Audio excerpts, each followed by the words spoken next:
Everybody, welcome back to the second episode of 3 Points, but the first time with head coach Ryan Lundgren here at Carroll College. And Coach Lundgren, just first things first, how are you feeling right now? Good. We had a great challenge this past weekend going to Arizona and playing two of the top teams in the country, and then going to Utah Valley and playing a Division I school down to the wire. And I think we learned a lot about ourselves this weekend and really got better as a team, which is the ultimate goal. So. Yeah, and that was the first point I wanted to talk about was the games you guys have played. And obviously, just first things first with those first two games, two really good teams, one team in Ottawa that receives votes, and Arizona Christian, 3 in the country, probably as good as you can play without playing 1 and 2, of course. How did you feel like those first two games as you under the helm went? Yeah, I feel, Ottawa, we had our chances in that game, and it was pretty close most of the way. I think we cut it to a one-possession game with just under 10 minutes left.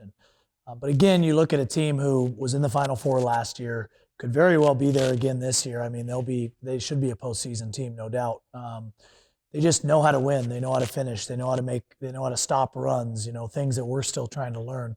They have a lot of guys that have already been through that.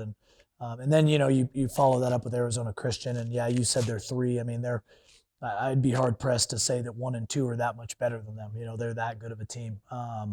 And they've got everything. They've got guard depth. Obviously, they played at home. They shot 78% in the first half, which was they were throwing everything in. So, but again, we learned a lot from the game. I don't think the score, losing by 24 or 25, whatever it was, I don't think that was indicative of how close the game actually was. I think there were just a couple little stretches where they really opened it up, but we played them pretty tight the rest of the way.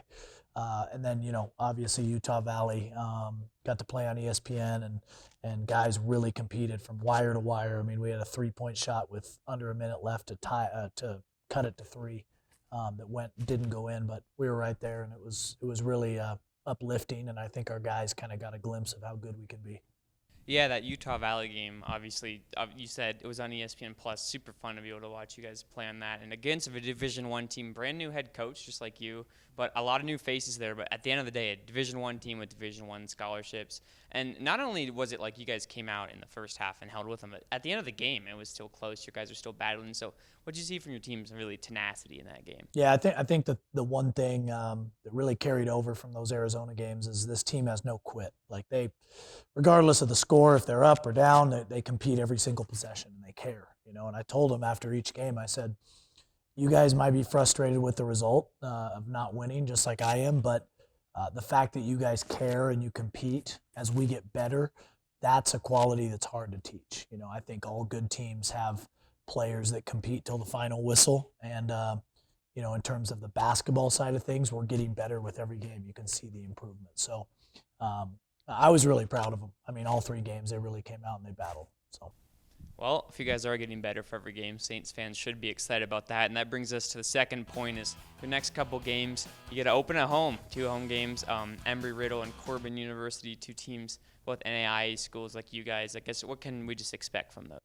Well, the nice thing, we're at home, and we're not home for a month after this. We have a really brutal non-conference schedule that includes a lot of road contests. But I'm excited to play in front of our fans. I think we're going to have a really packed house this weekend. We got the Special Olympics going on in town. We have a huge football game against Tech. I think there's going to be a lot of excitement here. We have an elite camp with kids from all over the state of Montana on Sunday. So we have most of the better players in the state coming to play in that on Sunday. So we have a lot of people here. I think we're battle tested. We're ready to compete. We have 2 really tough games. Embry-Riddle is really well coached. It's funny enough, Ben Tucker, the guy who just got the job there, was a childhood friend of mine. And so we both are taking over our first head coaching jobs, and we happen to be playing each other, which is funny. So we have a lot of friends and family coming in from the Boise area to watch us. And then, they're really well coached. They shoot the ball well. They move without the basketball. They make you really defend in the half court. And then Corbin is, they've, historically been a pretty good program in the Western region here. And they play fast. They defend hard. They overplay you. They're aggressive.